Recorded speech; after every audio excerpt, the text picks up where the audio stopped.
Hello दोस्तों, कैसे हैं गाइस। तो चलिए एक और कहानी लेके आई हूँ। आज रात का वक्त तकरीबन 11 बजे दुल्हन के श्रृंगार में एक लड़की राणा मेंशन के सबसे लग्जरी रूम में अंदर आई। उससे छोड़ने के लिए 2 लड़कियां आई थी जो अब उसे दरवाजे पर छोड़कर वहां से जा चुकी थी। उस लड़की ने रूम का दरवाज़ा खोला और अंदर की तरफ आई। उसकी नज़रें पूरे रूम में घूम रही थी। पूरा रूम बहुत ही ज़्यादा लाइजीज था और एक से बढ़कर एक चीज़ उस रूम की खूबसूरती को बढ़ा रही थी। सामने ही किंग साइज बेड था जो पूरा फूलों से डेकोरेट किया हुआ था। खूबसूरत सफ़ेद रंग के पर्दे उस बेड पर और भी ज़्यादा अच्छे लग रहे थे और नीचे बैलून के साथ साथ गुलाब की पंखुड़ियाँ कैंडल्स अपनी खुशबू बिखेर रहे थे। वो लड़की अपने सिर पर रखा हुआ दुपट्टा संभालते हुए आगे की तरफ आई। सामने ही उसे बेड पर ऊपर एक लगा कि वहाँ सारा पोर्ट्रेट दिखाई दिया जो कि किसी का नहीं बल्कि उस शख्स का था जिससे उसकी शादी हुई थी। तकरीबन 26 से 27 साल के उम्र के लड़के के साथ कलर गेहुआ आंखें, भूरी डार्क सर्कल के साथ गहरे रंग की हल्की आंखें। साइड का पोज होने की वजह से चेहरे का इंप्रेशन कुछ दिखाई नहीं दे रहा था। खूबसूरत चेहरा, नीली आंखें, तीखी नाक, गाल गोल, नोज रिंग, खूबसूरती ज्वेलरी पहने इस वक्त कोई अप्सरा से कम नहीं लग रही थी। लड़की अंदर आते ही उसके दिल की धड़कनें तेजी से बढ़ने लगी। उसे अपनी सहेलियों की बातें याद आ रही थी। मैंने सुना है प्राण राणा बहुत ही रिस्पेक्ट बंदा है, एकदम कड़क। उसकी तो नज़रें भी बहुत कुछ बोलती हैं। आज तक कभी उसका किसी के साथ अफेयर नहीं सुना। इसका मतलब तो ये है कि उसका सारा प्यार तेरे हिस्से में आएगा। ये बात याद कर पंखुड़ी के चेहरे पर मुस्कुराहट लंबी हो गई। तभी उसने कानों में एक और बात गूंजने लगी। अरे पूरा मुंबई छोड़कर इस दुनिया की लड़कियां मरती हैं, पर मैंने सुना है आज भी पूरी 3000 लड़कियों ने उसे प्रपोज किया, लेकिन वो लड़कियों के दिल को ऐसे तोड़ता जैसे कोई चूड़ियाँ। बड़ा बेरहम है राणा। उसकी धड़कनें तेज और चल रही थी। उस घड़ी सुई उतनी ज़्यादा धीमी चलती हुई महसूस हो रही थी कि वो बार बार हल्का सा घूंघट उठाते हुए सामने की तरफ देखती, जहाँ पर वक्त तो चल रहा था लेकिन उसकी आंखों को जिसका इंतजार था, उसके कदमों की आहट उसे दूर दूर तक सुनाई नहीं दे रही थी। रात के 1 बजे पंखुड़ी ने अपना घूंघट हटाया और सामने वॉल ब्लैक की तरफ देखते हुए बोली, कहाँ हैं आप अभी तक घर नहीं आए। सब ने कहा था कि आप 11:30 बजे आ जाते हैं, लेकिन अभी तक आप नहीं आए। आप ठीक तो होंगे ना। ये बोलते हुए पंखुड़ी के चेहरे पर चिंता साफ दिखाई दे रही थी, लेकिन इतनी रात को वो कहीं बाहर किसी से कुछ पूछने भी नहीं जा सकती थी। इसलिए चुपचाप उसने अपना घूंघट वापस डाला और अगली बार जब उसने अपना घूंघट हटाया तो सुबह के 7 बज चुके थे। उसकी आंखें एकदम लाल नजर आ रही थी, जैसे पूरी रात वो सोई ना हो। सोती भी कैसे, पूरी रात तो उसकी इंतजार में बीत गई। उसे देखते ही पंखुड़ी प्रिंसेस अंदर की तरफ। सुबह के 7:15 बजे दरवाज़ा खुला और राणा अंदर की तरफ आया। उसे देखते ही पंखुड़ी ने अपने घुटनों पर अपने हाथ हल्के से कस लिए। उसका दिल एक बार फिर से जोरों से धड़कने लगा। राणा अंदर की तरफ आया और अंदर आते ही उसकी एक नज़र पंखुड़ी पर पड़ी और अगले ही पल उसने उस पर अपनी नज़रें हटा ली और सीधा क्लोजेट की तरफ बढ़ गया। उसने अपने कपड़े निकाले और बाथरूम जाने लगा। तभी पंखुड़ी की मीठी आवाज़ उसके कानों में सुनाई दी। सुनिए। उसकी आवाज़ सुनकर राणा के कदम रुक गए, लेकिन उसने कुछ नहीं कहा। पंखुड़ी ने हल्का सा अपना घूंघट उठाकर उसकी तरफ देखा और बोली, कल रात आप नहीं आए। राणा बिन किसी एक्सप्रेशन से बोला, तुम्हें कोई जरूरी काम था? पंखुड़ी को उसका सवाल थोड़ा सा अजीब लगा। उसने अपने पैर बिस्तर से नीचे उतारे और राणा के सामने आकर खड़ी हो गई। राणा ने उसे अपनी गहरी नज़रों से देखा। पंखुड़ी धीमे से बोली, नहीं, मुझे कोई काम नहीं था, बस वो कल हमारी सुहागरात थी, उसकी पूरी बात होती उससे पहले ही। राणा अब गुस्से भरी नज़रों से देखते हुए कहा, तुम्हें सुहागरात मनानी है मेरे साथ? पंखुड़ी ने तुरंत अपनी नज़रें झुका ली और बोली, नहीं, मेरा मतलब ये नहीं था। मैं बस आपसे ये पूछ रही हूँ कि आपका मूड खराब है क्या? राणा गुस्से से बोला, तुम्हारी शक्ल देख ली, अब इससे सिर्फ मूड ही नहीं, पूरा दिन भी खराब होगा। उसकी बात सुनकर पंखुड़ी डर सी गई। पंखुड़ी तकलीफ भरी आवाज में बोली, मैं बदसूरत तो नहीं हूं ना? मेरे चेहरे पर कुछ ऐसा जो देखने वाले का मूड और भी दिन खराब हो जाए, ऐसा क्यों बोल रहे हो? मुझसे कोई गलती हुई है क्या? राणा ने पलटकर उसकी तरफ देखा। उसकी नज़रें सीधी पंखुड़ी की नज़रों से जा मिली। वो गुस्से से दांत पीसते हुए बोला, तुम्हारी सबसे बड़ी गलती है कि तुमने इस शादी के लिए हाँ कहा। मेरे मना करने के बावजूद भी तुमने इस शादी से इनकार नहीं किया। ये तुम्हारी ज़िंदगी की सबसे बड़ी गलती है और इस गलती की सज़ा अब तुम्हें पूरी ज़िंदगी भुगतनी पड़ेगी। ये बोलकर उसने सामने बिस्तर की तरफ देखा और व्यंग से बोला, कल रात सुहागरात की सेज पर मेरा इंतजार कर रही थी ना तुम? पर सॉरी, सुहागरात तो छोड़ो, राणा को छूना भी तुम्हारे नसीब में नहीं होगा। ये बोलकर राणा तुरंत बाथरूम के अंदर चला गया और पंखुड़ी बस उसे जाते देखती रह गई। उसे तो समझ नहीं आया कि आखिर उसकी गलती क्या है। उसने ऐसा भी क्या कर दिया जो राणा उससे इस कदर नाराज़ है, उसने इस कदर नफरत करता है। वो अपनी जगह पर यूं ही खड़ी रही और तकरीबन 20 मिनट बाद राणा बाथरूम से बाहर आया। उसे अपनी जगह ऐसे खड़े देखकर राणा ने पूरी तरह से उसे नज़रअंदाज किया और रेडी होने लगा। उसे आज ऑफिस जल्दी जाना था। पंखुड़ी चुपचाप अपनी जगह पर खड़ी रही, उसे देखती रही। वो राणा की तरफ आई और बोली, लेकिन मैं इस शादी से मना कैसे कर सकती थी? आप जानते हैं ये शादी क्यों हुई है? मगर मैं मना करती तो मुझसे मेरे मॉम डैड इस शादी से इनकार करने का कारण पूछते, मैं उन्हें क्या बताती? राणा ने उसकी बातें सुनी और लेकिन उसकी बातों का कोई जवाब नहीं दिया। वो बस खुद को मिरर में देखता हुआ तैयार होता रहा और कुछ देर बाद रूम से बाहर निकल गया। पंखुड़ी ने एक बार फिर उसे रोकने की कोशिश की और बोला, अगर मैं सब लोग पूछेंगे तो मैं क्या जवाब दूंगी? उन्हें क्या कहूँगी कि कल रात आप घर क्यों नहीं आए?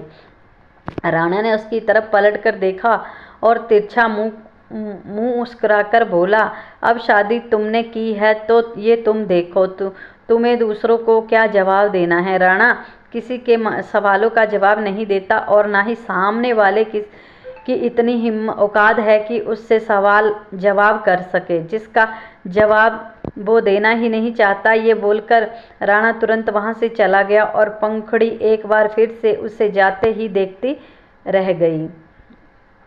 आखिर उसके साथ क्या हुआ? उसने अपनी शादी को लेकर इतने ख्वाब देखे, लेकिन एक ही पल में सारे ख्वाब चकनाचूर हो गए। उसकी आंखों से आंसुओं की बूंदें लुढ़क गई। उसकी वही राणा सीढ़ियां उतरते हुए नीचे की तरफ आया और सृष्टि, जो कि उसकी मोम थी, वो वही हॉल में बैठी थी और अपनी दोस्त रागिनी के साथ किसी बात पर हंस रही थी। वो तुरंत उसकी तरफ देखते हुए बोली, क्या बात, आज बड़ी जल्दी में हो? कहाँ जा रहे हो? और ये ऑफिस के कपड़े क्यों पहने हुए हैं तुमने? ये बोलते हुए सृष्टि अपनी जगह से उठकर राणा के सामने आकर खड़ी हो गई। राणा सृष्टि की तरफ देखते हुए बोला, मुझे ऑफिस जाना है मॉम। सृष्टि परंतु तुरंत बोली, लेकिन आज मैं तुम्हें पग फेरे की रस्म के लिए पंखुड़ी के साथ उसकी बात पूरी होती उससे पहले ही राणा बोला, मेरे पास फालतू की चीज़ों के लिए टाइम नहीं है। ये बोलकर वो तुरंत वहाँ से चला गया और सृष्टि उसे रोक सके इतना भी टाइम नहीं दिया।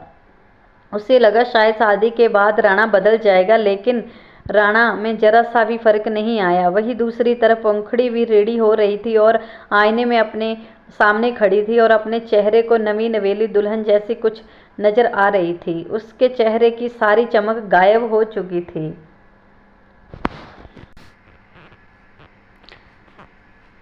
सृष्टि का आशीर्वाद उसकी बहू ने लिया। सृष्टि तुरंत उसे रोकते हुए बोली, ऐसा मत करो। पंखुड़ी हल्का सा मुस्कुराई और अगले ही पल उसने अपनी नजरें झुका ली। वो कुछ कहती उससे पहले ही एक सर्वेंट ने दरवाजा लॉक किया। पंखुड़ी और सृष्टि दोनों ने उस सर्वेंट की तरफ देखा। वो सर्वेंट जल्दी से बोली, राणा बाबा अपना वॉलेट यहीं भूल गए हैं। उन्होंने कहा कि आप उन्हें उनका वॉलेट दे दें। ये बोलते हुए उसकी नज़रें सृष्टि पर थी, क्योंकि राणा को पसंद नहीं था कि कोई उसकी चीज़ों को हाथ लगाए, इसलिए उसकी हर चीज़ सृष्टि ही करती थी। लेकिन सृष्टि ने अब पंखुड़ी की तरफ देखा और बोली, जाओ तुम जाकर राणा का वॉलेट देकर आओ। पंखुड़ी तुरंत बोली, लेकिन मैं कैसे? सृष्टि ने उसके हाथ पर अपना हाथ रखा और बोली, उसकी बीवी हो तुम, ये सब अब तुम्हें ही देखना पड़ेगा ना पंखुड़ी। पंखुड़ी ने सामने टेबल पर देखा जहाँ पर राणा का वॉलेट रखा हुआ था। उसने उस वॉलेट को उठाया और अपनी बढ़ती हुई धड़कनों के साथ रूम से बाहर निकली। वो उस वॉलेट को लेकर बाहर पार्किंग एरिया में आई। राणा अपनी गाड़ी में बैठा सृष्टि का इंतज़ार कर रहा था, लेकिन जब उसने अपना वॉलेट पंखुड़ी से को लेकर आते हुए देखा तो उसका चेहरा गुस्से से कांपने लगा और अपनी मुट्ठियां कस ली। अगले ही पल वो गाड़ी से बाहर निकला। पंखुड़ी अपने हाथों में पकड़ा हुआ वॉलेट उसकी तरफ बढ़ाते हुए बोली, सुनिए, ये आपका वॉलेट। जैसे ही उसने कहा, राणा ने अपनी पॉकेट से लाइटर निकाला और अगले ही पल उसने उस लाइटर को जलाकर वॉलेट के नीचे कर दिया, जिससे वो वॉलेट आग पकड़ने लगा और पंखुड़ी हैरान रह गई। उसने चौंकते हुए राणा को देखा, जिसका चेहरा गुस्से में एकदम लाल था। राणा मेंशन। पंखुड़ी हैरानी से राणा की तरफ देख रही थी, जिससे अपना वॉलेट जला दिया था। उसे समझ नहीं आया कि आखिर अब राणा को अपने ही वॉलेट से क्या प्रॉब्लम हो गई, परंतु उसका हाथ झटकने लगी, क्योंकि अगर वो अपना हाथ नहीं झटकाती तो वॉलेट के साथ साथ उसका हाथ भी जल जाता। उसे अपना हाथ झटकाते हुए देख राणा के चेहरे पर तिरछी मुस्कुराहट आई। पंखुड़ी नीचे जमीन पर गिरे हुए जलते हुए वॉलेट को देखकर बोली, ये आपने क्या किया? आप अपने वॉलेट को जला दिया? लेकिन क्यों? आपने खुद तो अपना वॉलेट मंगवाया था, फिर आपने उसे आग क्यों लगा दी? राणा की गहरी नज़रों ने उसे देखा और फिर उस जलते हुए वॉलेट पर अपना पैर रखकर आगे की तरफ आया और पंखुड़ी की आंखों में आंखें डालकर बोला, क्योंकि तुमने इसे छुआ। पंखुड़ी की आंखें बड़ी हो गई। राणा बेहद सच से बोला, मुझे बिल्कुल पसंद नहीं कि कोई मेरी चीज़ों को हाथ लगाए, और वो लोग तो बिल्कुल भी नहीं जिनसे मुझे नफरत है। पंखुड़ी तुरंत बोली, लेकिन मैंने ऐसा क्या किया है? मैंने तो आपसे कुछ भी नहीं कहा, कभी आपसे कोई बदतमीजी नहीं की, कभी आपके सामने जुबान नहीं लगाई। बात पूरी होती उससे पहले राणा बोला, अब भी तुम मेरे सामने जुबान ही चला रही हो। पंखुड़ी तुरंत चुप हो गई। वो बस अपनी नमी भरी आंखों से राणा को देखती रही। राणा एक बार फिर गुस्से में बोला, आइंदा मेरी किसी चीज़ को हाथ मत लगाना, वरना उसका भी हाल यही होगा। और जिस तरह मैं तुमसे इस वॉलेट को नीचे फेंका है ना, ताकि तुम्हारा हाथ ना जल जाए, अगली बार मेरे करीब आने की कोशिश की तो चाह कर भी खुद को जलाने से रोक नहीं पाओगी। उसकी धमकी सुनकर पंखुड़ी शॉक्ड रह गई।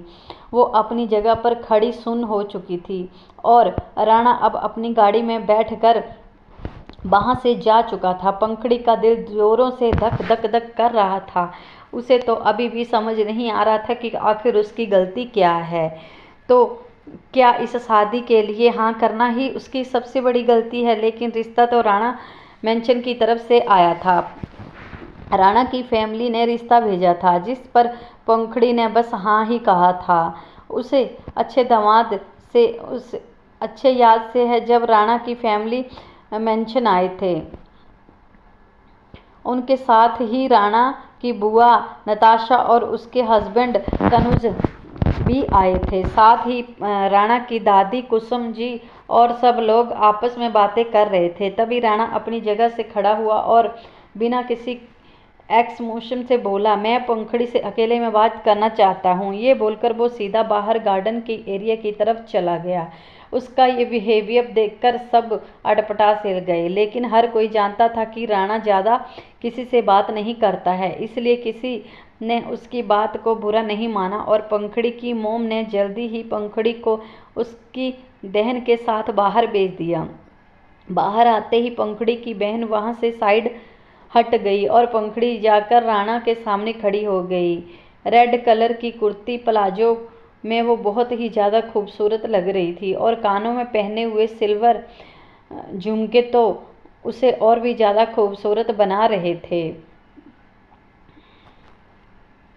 उसके साथ उसकी पॉकेट में थे जो बिना किसी एक्समोशन में बोला, तुम इस शादी से इनकार कर दो। पंखड़ी जो मुस्कुरा रही थी और अपनी बढ़ती हुई धड़कनों को संभाल रही थी, वो इस उम्मीद में थी कि ना जाने राणा उससे क्या पूछेगा, लेकिन जब उसने राणा की बात सुनी तो वे हैरान हो गई। राणा ने पलटकर उसकी तरफ देखा और गहरी आवाज़ में बोला, मैं ये शादी नहीं करना चाहता, इसीलिए तुम जाओ और जाकर अंदर सबको कहो कि तुम मुझसे शादी नहीं कर सकती। क्यों, कैसे, क्या, मैं नहीं जानता, बस तुम्हें इस शादी से इनकार करना है, समझ आया तुम्हें? पंखड़ी बस हैरानी से उसकी तरफ देखती। वो कुछ बोलती उससे पहले ही राणा वहाँ से जा चुका था, लेकिन पंखड़ी अब असमझ में थी कि आखिर वो अपनी फैमिली को कहे तो क्या कहे, क्योंकि उसकी शादी बेशक अरेंज मैरिज थी, लेकिन एक तरह से बिजनेसमैन का समझौता था। क्योंकि 3-4 दिन पहले ही उसने अपने मॉम डैड बात करते हुए सुना था। वो लोग आज आपस में बात कर रहे थे कि अगर पंखड़ी और राणा की शादी हो गई तो उनका डूबता हुआ बिजनेस एक बार फिर से अपनी जगह पर खड़ा हो जाएगा। ऐसे में वो शादी से इनकार कैसे कर सकती है? वो अंदर आई और अंदर आते ही सबकी उम्मीद भरी नजरें उस पर थी। वो हल्का सा मुस्कुराई और बोली, मैं इस शादी के लिए तैयार हूँ। उसकी बात सुनकर सबके चेहरे पर मुस्कुराहट आ गई।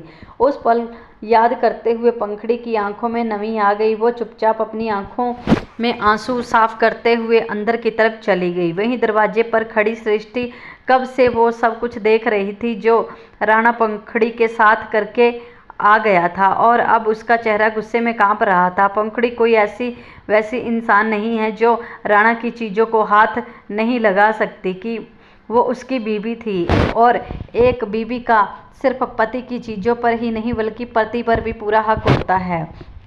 उसे पूरा हक था कि राणा को और राणा की चीज़ों को छुए। वो गुस्से से तलमलाते हुए बोली, मैं नहीं छोड़ूंगी, आपको जो भी करना है करो। तुम जानती हो ना पिछले 5 साल से वो कितना बदल गया है। उसे तो पहले भी पसंद नहीं था कि कोई उसकी चीज़ों को हाथ लगाए, लेकिन पिछले 5 सालों में ना जाने उसे क्या हो गया है। सृष्टि गुस्से में बोली, पिछले 5 सालों में उसे क्या हुआ है यही तो मुझे पता नहीं है, वरना सच में पता नहीं मैं क्या कुछ कर बैठती। पर मैं ये बर्दाश्त नहीं करूँगी कि मेरी पंखड़ी को दिल कोई दुखाए। उसे मेरी बातों का जवाब देना होगा। सृष्टि की बात सुनकर रागिनी तुरंत बोली, लेकिन अब तुम क्या करोगी? मतलब अभी थोड़ी देर बाद ही पंखड़ी को पगफेरे की रस्म पर जाना है, ऐसे में तुम उसे पगफेरे की रस्म पर राणा के साथ कैसे भेजोगी? रागिनी का जवाब सुनकर सृष्टि के चेहरे पर परेशानी की झलक आ गई। तभी कुछ सोचते हुए उसने अपने चेहरे पर मुस्कुराहट आई। वहीं रागिनी ने जब उसकी मुस्कुराहट देखा तो वो तुरंत बोली, कुछ न करने वाली हो तुम, मुझे इस मामले में मत घसीटना। अगर राणा को पता चला तो मुझे सीधा राणा मंदिर से उठाकर फेंकेगा। आग लगाते वक्त वो सामने जिंदा है और मर गया तो तब तक नहीं देखता, मुझे जिंदा जला देगा वो। ना बाबा ना, मैं ये रिस्क नहीं ले सकती, रागिनी बोली। ये बोलकर वो तुरंत वहाँ से चली गई और सृष्टि का चेहरा मायूस हो गया। दूसरी तरफ राणा ने अपने ऑफिस में आया और अपने काम में बिजी हो गया। उसकी पर्सनल असिस्टेंट ने हल्का सा दरवाज़ा लॉक किया और राणा बिना किसी एक्समेशन से बोला, कम इन। कोयल जाकर सामने बैठी हुई और राणा की तरफ देखते हुए बोली, सर वो अभी थोड़ी देर बाद आपको मीटिंग में जाना है, लेकिन मैसेज राणा का कॉल आया कि आपकी कोई भी मीटिंग शेड्यूल ना की जाए, तो आप मुझे बता दीजिए क्या करना है और क्या नहीं। उसकी बात सुनते हुए राणा ने गुस्से में उसकी तरफ देखा और बोला, मैं तुम्हें सैलरी देता हूँ ना, फिर मैसेज। राणा उसकी बात पूरी सुनी होती तो उससे पहले ही दरवाजे पर खड़ी सृष्टि बोली, लेकिन तुम भूल गए हो कि बेशक से इस ऑफिस को तुम संभालते हो, लेकिन यहाँ की चेयरमैन मैं हूँ। ये बोलते हुए सृष्टि के चेहरे पर थोड़ा सा एटीट्यूड झलक रहा था। राणा जो अंदर चेयर पर बैठा हुआ था, उसने अपने माथे पर अपने हाथ रख लिए, क्योंकि वो जानता था उसको ना चाहकर भी अपनी माँ की बात माननी पड़ेगी। मॉम, मैं ग्रोवर मेंशन नहीं जाऊंगा, इसलिए प्लीज मुझे इमोशनल ब्लैकमेल तो करना मत। सृष्टि मुंह बनाते हुए बोली, इमोशनल ब्लैकमेल उन्हें किया जाता है जो इमोशनल हो, लेकिन तुम अंदर तो इमोशनल है ही नहीं, तुम्हारे अंदर तो इमोशनल है ही नहीं। राणा तिरछा मुस्कुराया और बोला, फिर तो बात वही खत्म हो गई। अब ये बताइए कि आप यहाँ पर क्यों आई हैं। सृष्टि सामने चेयर पर बैठी और बोली, अगर तुम पंखुड़ी के साथ ग्रोवर मेंशन नहीं गए तो। राणा ने सवालिया नज़रों से पूछा तो सृष्टि एक बार फिर से बोली, तो। उसके बाद उसने जो कहा उसे सुनकर राणा के चेहरे पर सिर्फ गुस्सा ही झलक रहा था। तकरीबन 5 मिनट बाद वो अपनी जगह से तेज होते हुए उठा और अपने केबिन के दरवाजे की तरफ बढ़ गया। सृष्टि के चेहरे पर मुस्कुराहट तैर रही थी। उसने तुरंत पलटकर राणा की तरफ देखा और बोली, कहाँ जा रहे हो। राणा गुस्से में बोला, पंखड़ी को लेकर उसके मायके। ये बोलकर वो तुरंत वहां से चला गया और सृष्टि अपनी जगह से खड़ी होकर खुश होने लगी, जैसे ना जाने उसने कौन सी ट्रॉफी जीत ली हो। तभी उसका फ़ोन वाइब्रेट हुआ। उसने अपने फ़ोन की तरफ देखा, उस पर प्रलय का फ़ोन आ रहा था।